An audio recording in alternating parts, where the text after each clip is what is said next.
This previous year question paper. The reagent that bring about conversion of benzyl chloride to phenylmethamine. तो benzyl chloride से phenyl मिथाइलामाइड कौन सा किस reagent की presence में होता है? एक्सेस ऑफ NH3 pyridine की केस में. ठीक है, तो ये NH3 जब इसकी प्रेजेंस में NH3 प्रेजेंस में कराएंगे तो क्या बनेगा? यहाँ से HCl रिमूव हो जाएगा और क्या बन जाएगा? फिनाइल मिथेनामाइड. बेंजीन के ऊपर क्या? CH2 NH2.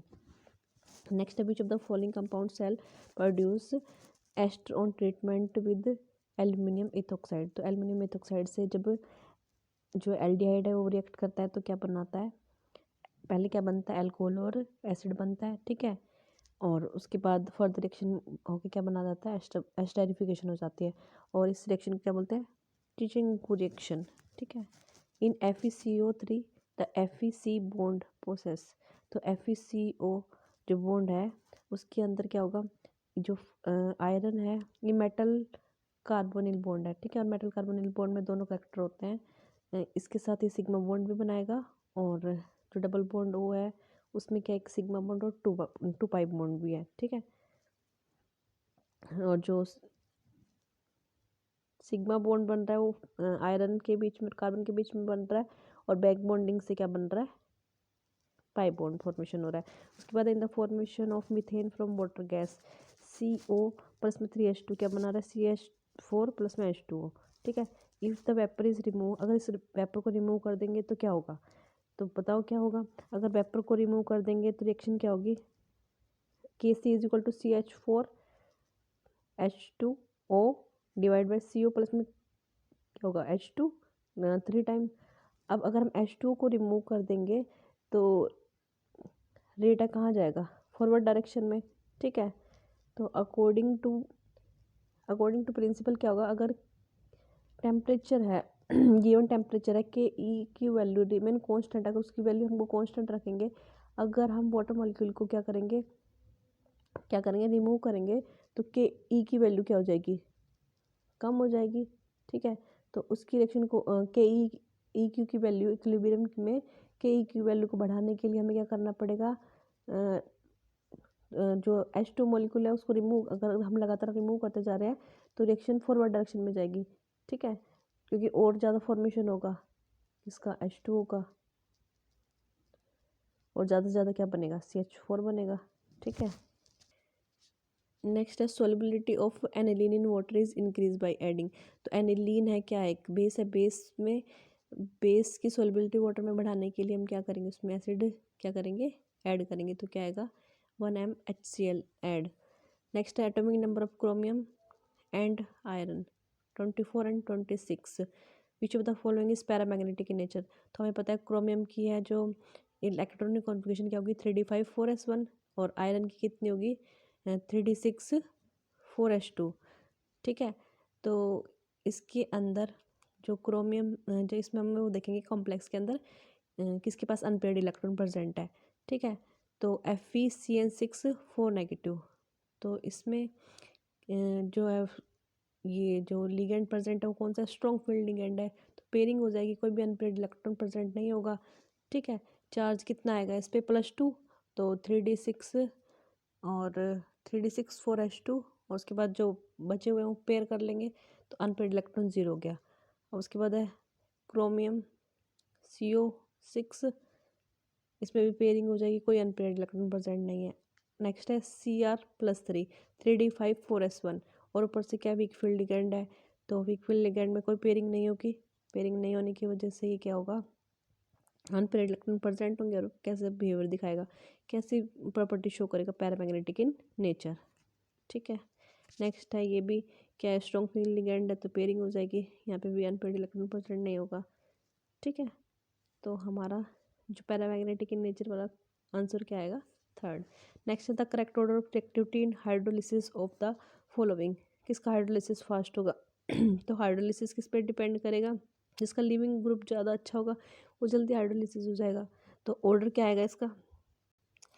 तो ऑर्डर क्या रहेगा? सबसे ज़्यादा कौन होगा? एसिड क्लोराइड, उसके बाद एसिड अनहाइड्राइड. ठीक है, उसके बाद कौन सा होगा? 3rd एस्टर और सबसे कम किसकी रिएक्टिविटी होगी हाइड्रोलाइसिस में CH3CONH2 की। ठीक है, जिसका लिविंग ग्रुप सबसे ज़्यादा अच्छा उसका ज़्यादा हाइड्रोलिस उतना ही फास्ट होगा। तो सबसे ज़्यादा लिविंग ग्रुप इसका अच्छा है। क्लोरीन रिमूव हो जाएगा, हाइड्रोलिस हो जाएगा और ये क्या बन जाएगा यहाँ CH3COOH बन जाएगा वाटर के साथ जब ये रिएक्ट करेगा। नेक्स्ट है the enthalpy of all element in their standard state are. तो एंथैल्पी स्टैंडर्ड स्टेट में कितनी होती है 0। Reaction that convert amide into an amine. तो अमाइड से अमीन में कन्वर्ट करने के लिए ये कौन सी रिएक्शन है होफमैन ब्रोमाइड रिएक्शन, जिसमें क्या लेते हैं हम KOH लेते हैं और Br2 लेते हैं। ठीक है, तो ये डिग्रेड हो जाता है, मतलब COR रिमूव हो जाता है, कार्बन एक कम हो जाता है इसमें चेन में। ठीक है, होफमैन ब्रोमाइड डिग्रेडेशन रिएक्शन बोलते हैं इसको।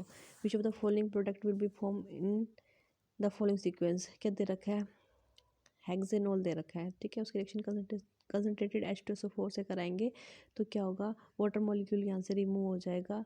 ठीक है, और क्या होगा डिहाइड्रोलाइज हो जाएगा। डिहाइड्रोलाइसिस होने के बाद हम ब्रोमीन ऐड कराएंगे तो ब्रोमीन जब ऐड होगा हेक्सीन में तो वो ब्रोमीन है वो कौन सा एडिशन देगा एंटी एडिशन देगा, मतलब एक Br आएगा, एक तो आएगा इन द प्लेन एक आउट ऑफ द प्लेन, एक स्ट्रॉन्ग लाइन पे आएगा एक बॉन्ड लाइन पे आएगा। ठीक है, मतलब ये क्या बनेंगे ट्रांसफॉर्मेशन बनेगी। ठीक है,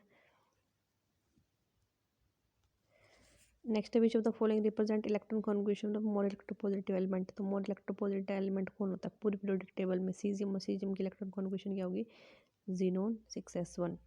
ठीक है, नेक्स्ट क्वेश्चन है hydrolysis of 1 mole of sucrose. तो सुक्रोज हाइड्रोलिसिस होकर क्या देता है ग्लूकोज और fructose alpha glucose and beta fructose. Which of the following statement is not correct to explain the effect of catalyst on rate of reaction. तो catalyst क्या होता है which increase the rate of reaction without any chemical change itself. अपने ऊपर उस पर कोई effect नहीं पड़ता, सिर्फ वो रेट ऑफ रिएक्शन को क्या कर देता है इंक्रीज कर देता है। ठीक है, a catalyst alter the Gibbs free energy of the reaction. तो इस स्टेटमेंट सही नहीं है, गिब्स फ्री एनर्जी को भी चेंज करेगा catalyst. A catalyst does not change equilibrium constant, equilibrium constant पे कैटलिस्ट का कोई इफेक्ट नहीं होगा। ठीक है, catalyst reduce the activation energy between the reactant and product. ये क्या करेगा एक्टिवेशन एनर्जी को कम करेगा, तभी वो एनर्जी बैरियर को जल्दी क्या करेगा पास आउट कर देगा। रिएक्शन है वो जो स्लो हो रही है वो क्या हो जाएगी फास्ट हो जाएगी। एक catalyst provide the alternate path. ठीक है, ये भी सही है, तो फर्स्ट है वो क्या रॉन्ग है। Which of the following pair of the metals purified by the Wang circle process. तो वैंग सर्कल प्रोसेस में क्या प्योरीफाई किया जाता है जिरकोनियम और टाइटेनियम को। और जिरकोनियम टाइटेनियम मेथड में क्या करते हैं जो ये इम्प्योर होती है उसको आयोडीन के साथ क्या करते हैं हीट करते हैं। ठीक है, फिर यहाँ पे आएगा TiI4। ठीक है, TiI जो टाइटेनियम है वो आयोडीन के साथ रिएक्ट करके एक कंपाउंड फॉर्मेशन करता है, फिर उसको दोबारा से हीट किया जाता है हाई टेम्परेचर पे। तो अब ये इम्प्योर से किस फॉर्म में कन्वर्ट हो जाती है प्योर फॉर्म में कन्वर्ट हो जाती है। The decomposition of HI into H2 and I2 is example of. तो ये आंसर यहाँ गलत दे रखा है, ये किसका एग्जाम्पल है फर्स्ट ऑर्डर रिएक्शन का। ठीक है, नेक्स्ट है द केमिकल रिएक्शन CH3 की तरह CCBr प्लस में H2O। तो ये कौन सी रिएक्शन है तो ये कौन सी रिएक्शन SN1। पहले कार्बोकैटायन फॉर्मेशन होगा। ठीक है, फिर उसके बाद OH इस पे अटैक करेगा। तो ये कौन सी रिएक्शन है न्यूक्लियोफिलिक सब्स्टिट्यूशन रिएक्शन, और ये कौन सी है यूनिमोलिकुलर। नेक्स्ट है the product of the reaction. तो इसमें क्या प्रोडक्ट बनेगा जब हम इसको हीट करेंगे। तो एक कार्बन की चेन है देखो 1 2 3 4 5। ठीक है, 5 कार्बन की चेन है, और जब हम इसको हीट करेंगे तो क्या निकलेगा इसमें से एक OH और एक H। ठीक है, ये वाटर मॉलिक्यूल निकल जाएगा। ठीक है, और क्या बन जाएगा जो प्रोडक्ट है वो क्या बनेगा 1 2 3 4 एंड 5 डबल बॉन्ड हो ये फॉर्मेशन हो जाएगा। इसको ऐसे भी लिख सकते हैं 1 2 3 4 5। इधर से OH, इधर से क्या निकला इधर से OH और इधर से H कनेक्ट हो जाएंगे तो 5 कार्बन की चेन बना। नेक्स्ट है in which of the following concentration value of a solution change with the change in the temperature. तो किस में चेंज, टेम्परेचर के चेंज होने पे जो कंसंट्रेशन है वो चेंज हो जाएगी। In which of the following concentration value of solution change with change in temperature. तो जो कंसंट्रेशन पे डिपेंड कौन करता है, वॉल्यूम। ठीक है, तो वॉल्यूम किस में आती है, मोलैरिटी में आती है, क्योंकि मोलैरिटी में तो क्या आती है, क्या आता है, मास ऑफ सॉल्वेंट आता है। तो क्या आएगा इसमें आंसर, मोलैरिटी। अगर इंडिपेंडेंट आता तो क्या आता, molality. The reaction of the bromine with which of the following phenol shall produce tribromo derivative. अब ट्राइब्रोमो डेरिवेटिव कौन देगा, जब 3Br2 से जब हम रिएक्शन कराएंगे तो देखो यहाँ पे ट्राइब्रोमो में कहाँ लगेगी, दो ऑर्थो पे लगेगी, एक पैरा पे लगेगा। यहाँ पे क्या दो ऑर्थो है, एक पैरा पोजीशन क्या है, वैकेंट है। लेकिन यहाँ पे एक ऑर्थो पोजीशन वैकेंट नहीं है, यहाँ पे तो ना ऑर्थो ना पैरा, यहाँ पे एक ऑर्थो ही वैकेंट है। तो कौन सा देगा, फर्स्ट। नेक्स्ट है you are given standard electropotential की वैल्यू दे रखी है, रिडक्शन पोटेंशियल की। जिंक टू पॉजिटिव से जिंक -0.76, Na पॉजिटिव से Na -2.71, Mg टू पॉजिटिव से Mg -2.36 और K पॉजिटिव से K -2.93 volt. Which of the following is reducing agent. तो रिड्यूसिंग एजेंट कौन सा होगा, जिस पे ऑक्सीडेशन फास्ट होगा, जो इलेक्ट्रॉन को ईजिली क्या कर लेगा, रिमूव कर लेगा। ठीक है, तो इलेक्ट्रॉन को इजीली रिमूव कौन सा करेगा इनमें से, जिसकी सबसे ज़्यादा नेगेटिव वैल्यू होगी रिडक्शन पोटेंशियल की। तो सबसे ज़्यादा नेगेटिव वैल्यू किसकी है, पोटेशियम की। अगर पूछता है यहाँ पे स्ट्रॉन्गेस्ट ऑक्सीडाइजिंग एजेंट कौन सा होगा, तो जिसकी सबसे कम वैल्यू होगी नेगेटिव, या जिसकी सबसे ज़्यादा पॉजिटिव वैल्यू होगी। ठीक है, तो इसमें क्या आता है आंसर, -0.76। और पूछा क्या है हमारे को, स्ट्रॉन्गेस्ट रिड्यूसिंग एजेंट, तो क्या आएगा, पोटेशियम। नेक्स्ट है which of the following is not an aromatic species. कौन सी एरोमेटिक स्पीसीज नहीं है, तो हमें पता है पायरनोल है, पेरिडीन है। ठीक है, ये क्या है, दोनों एरोमेटिक है। ये हकल रूल को फॉलो करते हैं। इसमें कितने, 4n+2 इलेक्ट्रॉन, 2 2 4 तो 6 इलेक्ट्रॉन है। ठीक है, और कैप्लेनर है, साइक्लिक है, और कॉन्जुगेशन में भी है। ये क्या है, double bond, lone pair, single bond. तो कॉन्जुगेशन भी आ रहा है, इसमें भी पेरिडीन में भी ऐसे ही है। ठीक है, अब इसमें देखो इसमें कितने हैं, यहाँ पे रखेंगे 4n+2, तो ये कितने इलेक्ट्रॉन है, 2 और 2 4। ठीक है, तो 4n पाई इलेक्ट्रॉन किस में होते हैं, एंटी एरोमेटिक में। तो ये क्या है, ये एरोमेटिक स्पीसीज नहीं है। ठीक है, ये भी क्या है, एरोमेटिक है। 0 रखेंगे तो 2 पाई इलेक्ट्रॉन आ जाएगा, तो आंसर क्या रहेगा, सेकंड। नेक्स्ट है which of the following halide in the reaction will produce isobutyl amine. Isobutyl amine कौन सा देगा, आइसोब्यूटाइल अमीन, जिसमें सेकेंडरी पोजीशन पे क्या लग जाएगा, अमीन लग जाएगा। ठीक है, तो आइसोब्यूटाइल अमीन कौन देगा, 2-ब्रोमो ब्यूटेन। ठीक है, नेक्स्ट है which reagent bring about the following conversion. तो ये सिंपल अल्कोहल ही है, साइक्लिक का अल्कोहल दे दिया।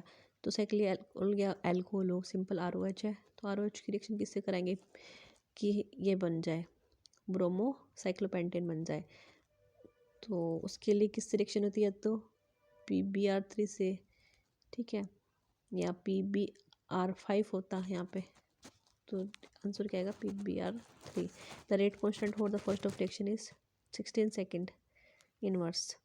16 सेकेंड इनवर्स, तो इससे पता चल रहा है कौन सा ऑर्डर है, फर्स्ट ऑर्डर है। इतना दे भी रखा है फॉर फर्स्ट ऑर्डर रिएक्शन।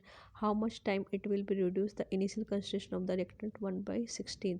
तो कितना टाइम लगेगा, तो हमें क्या दे रखा है, रेट कॉन्स्टेंट की वैल्यू दे रखी है। तो क्या निकालना है, 116 टाइम रिड्यूस करने के लिए, तो फॉर्मूला लगा दो 2.303 T log A/A-x। ठीक है, सबसे पहले क्या निकाल लेंगे हम यहाँ से,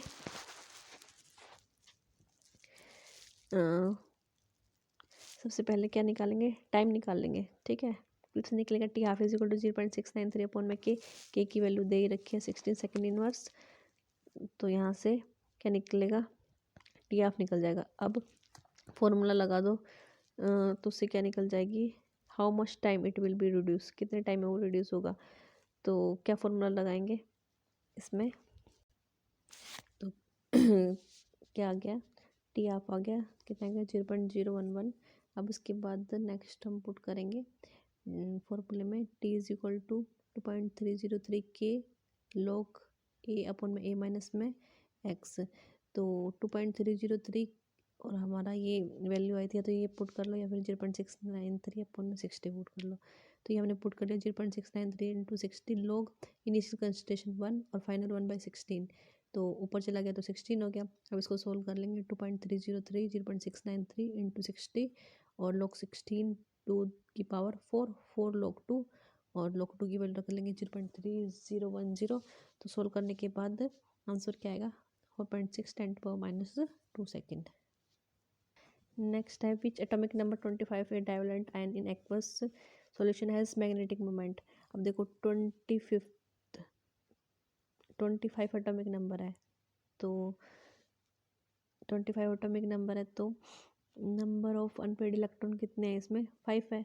ठीक है, वैसे तो हमें सीधा इससे पता चल जाता है, जिसमें देखो अगर 3 होंगे तो 3 पॉइंट समथिंग आएगा, 7 अनपेड इलेक्ट्रॉन तो 7 पॉइंट समथिंग आएगा, 5 होंगे तो 5 पॉइंट समथिंग आएगा, तो कितना आएगा 5.92। ठीक है, और फॉर्मूला भी है क्या, n इंटू एन प्लस में 2 अंडर द रूट, n कितना है 5, 5 मल्टीप्लाई बाय कितना हो गया 5 प्लस में 2 7 रूट 35 कितना आएगा 5.92। उसके बाद the compound which give of the oxygen on moderate heating. जो मरकरी ऑक्साइड है वो उसको जब मॉडरेट हीट भी करते हैं, क्योंकि ये अनस्टेबल होता है, बहुत जल्दी क्या देगा ऑक्सीजन रिमूव कर देगा। विच one of the following is the strongest acid. Strongest acid कौन सा होगा, अमोनिया है, उसके साथ क्या अटैच है NH3 पॉजिटिव के साथ आयोडीन CH3 NO2। तो NO2 कौन सा ग्रुप है, electron withdrawing group. Electron withdrawing group क्या करेगा, इलेक्ट्रॉन डेंसिटी को डिक्रीज कर देगा और S पॉजिटिव का रिमूव ईजी हो जाएगा, तो क्या आएगा सेकंड। ठीक है, नेक्स्ट है which one of the following reaction shall produce benzoic acid. तो क्या दे रखा है ब्रोमोबेंजीन। ब्रोमोबेंजीन की रिएक्शन अगर हम मैग्नीशियम के साथ और CO2 के साथ और S पॉजिटिव के साथ कराएंगे तब हमें मिलेगा, या फिर SnHCl, तो ये तो रिड्यूस कर देगा इसको NH2 में, NaCN यहाँ पे CN आ जाएगा। ठीक है, और इससे क्या बनेगा, इससे कुछ नहीं बनेगा, कैटलिस्ट प्रेजेंट नहीं है। अगर यहाँ पे एसिड होता तो ये भी बन जाता। तो यहाँ पे किससे बनेगा, फर्स्ट से बनेगा। कैसे बनेगा, सबसे पहले तो यहाँ पे आएगा MgBr, फिर MgBr CO2 COMgBr आ जाएगा, फिर वो हाइड्रोलाइज हो जाएगा। ठीक है, तो COH MgOHBr निकल जाएगा, तो क्या बन जाएगी बेंजोइक एसिड। नेक्स्ट है which of the following gas is insoluble in water. तो जिसका जो गैस है देखो, जो H2 गैस है वो इनसॉल्युबल होती है वाटर में। ठीक है, ये किस पे डिपेंड करेगी, पोलैरिटी पे डिपेंड करेगी। जो H2 गैस है वो नॉन पोलर होती है नेचर में। ठीक है, इसके जो डाइपोल मोमेंट है वो 0 है, तो ये क्या होगी इनसॉल्युबल इन वाटर। नेक्स्ट है विच, और देखो जो H2 है वो वाटर के साथ H2 का भी रिएक्शन देखिए, H2 नहीं, लेकिन H2 की रिएक्शन SO2 के साथ भी एसिड बनता है, इसके साथ भी होती है। ठीक है, और CCl2 के साथ भी होती है, लेकिन इसके साथ नहीं होती, तो ये हाइड्रेट नहीं कर पाता क्योंकि ये बहुत स्टेबल गैस है। ठीक है, तो ये पानी में डिजोल्व नहीं होगी, तो ये नॉन पोलर भी होती है। Non polar does not like dissolve in like, non polar dissolve in non polar. H2Cl2 में डिजोल्व हो जाती है, जैसे कि अपनाती है HCl। Which of the following is the most easily soluble water. तो मोस्ट इजीली सोल्यूबल वाटर क्या होगा, मोस्ट इजीली जो इसकी हाइड्रेशन एनर्जी सबसे ज़्यादा होगी, तो हाइड्रेशन एनर्जी क्या होगी, जो सबसे ज़्यादा स्मॉल होगा साइज़ में। तो हमें पता है बेरियम का साइज़, ठीक है, बाप मांगे कार्स भारी बेटा राजी, तो बेरियम, उसके बाद कैल्शियम, फिर स्टोनशियम, और सबसे बड़ा साइज़ किसका होगा, ये बेरेलियम और ये बेरियम है, तो सबसे बड़ा साइज़ बेरियम का और सबसे छोटा साइज़ बेरेलियम का। ठीक है, तो बेरेलियम 2 पॉजिटिव है, स्मॉल साइज है, इसलिए हाइड्रेटेड हो जाएगा, वाटर के मॉलिक्यूल उसको चारों तरफ से घेर लेंगे। ठीक है, इसीलिए ये क्या है वाटर में ईजिली सोल्यूबल है। और सबसे कम सोल्यूबल कौन सा है, BSO4, और सबसे ज़्यादा सोल्यूबल कौन सा है, BeSO4। By which method of A ketone is converted into A hydrocarbon. तो कीटोन से हाइड्रोकार्बन बनाना तो किसके प्रेजेंस में होगा, ये वोल्फ-किस्नर रिडक्शन रिएक्शन, और इसमें क्या लेते हैं हम, जो कैटलिस्ट है वो NH2 हाइड्राजीन। ठीक है, नेक्स्ट है रोजमंड रिडक्शन रिएक्शन। तो रोजमंड रिडक्शन रिएक्शन किसकी होती है, RCOCl की होती है, और इसमें क्या बनता है, एल्डिहाइड बनता है, तो formation of aldehyde reaction. Next है bond angle is minimum for which of the following. तो बॉन्ड एंगल है वो किस पे डिपेंड करेगा, या तो सेंट्रल मेटल कह रही सेंट्रल एटम है उस पर डिपेंड करेगा उसकी इलेक्ट्रोनेगेटिविटी। अगर उसकी इलेक्ट्रोनेगेटिविटी ज़्यादा है तो बॉन्ड एंगल ज़्यादा है। तो सबसे ज़्यादा बॉन्ड एंगल किसका होगा, H2O का, और सबसे कम बॉन्ड एंगल किसका होगा, H2TE का। ठीक है, जैसे जैसे इलेक्ट्रोनेगेटिविटी कम होगी रिपल्शन कम होगा और बॉन्ड एंगल क्या हो जाएगा, डिक्रीज हो जाएगा। ठीक है, और H2O से एक इम्पोर्टेंट पॉइंट है, H2O से कई बार क्वेश्चन आ जाता है, मतलब तो H2 से जब H2S को हम कंपेयर करते हैं तो जो H2 है उसका बॉन्ड एंगल 104 समथिंग होता है। ठीक है, और H2S का कितना हो जाता है, 90 हो जाता है, बहुत ज़्यादा रिड्यूस हो जाता है बॉन्ड एंगल में। ये किसकी वजह से होता है, ड्रैगोज रूल की वजह से। ड्रैगोज रूल क्या कहता है कि जो सल्फर है ना और हाइड्रोजन के बीच में इलेक्ट्रोनेगेटिविटी डिफरेंस इतना होने की वजह से ये हाइब्रिडाइजेशन ही शो नहीं करता सल्फर। ठीक है, इसी तरह NH3 और PS3 में होता है। NH3 से जब हम PS3 में जाएंगे तो वो भी ड्रैगोज रूल से कोई हाइब्रिडाइजेशन शो नहीं करता। तो अगर पूछे H2S की क्या हाइब्रिडाइजेशन है, तो H2S की कोई हाइब्रिडाइजेशन नहीं होती according to Drago's rule. The product form by the reaction between H2S and fluorine. तो H2S एंड फ्लोरीन रिएक्ट करके क्या बनाते हैं, SF2 एंड HF। उसके बाद नेक्स्ट है in copper two positive, Ag positive and Ag which of the following statement is correct. तो E nought cell क्या निकलेगा, E लेफ्ट माइनस में E राइट, नहीं गलत दे रखा है, क्या होगा E राइट माइनस में E लेफ्ट। नेक्स्ट है cell reaction Cu2 positive Ag, ये भी उल्टी दे रखी है। उसके बाद silver electrode act as anode and copper electrode act as cathode, नहीं सिल्वर कैथोड होगा और कॉपर एनोड होगा, क्योंकि कॉपर ज़्यादा रिएक्टिव होता है सिल्वर कंपेयर में। ठीक है, नेक्स्ट है silver electrode act as cathode and copper electrode act as anode, ये सही है।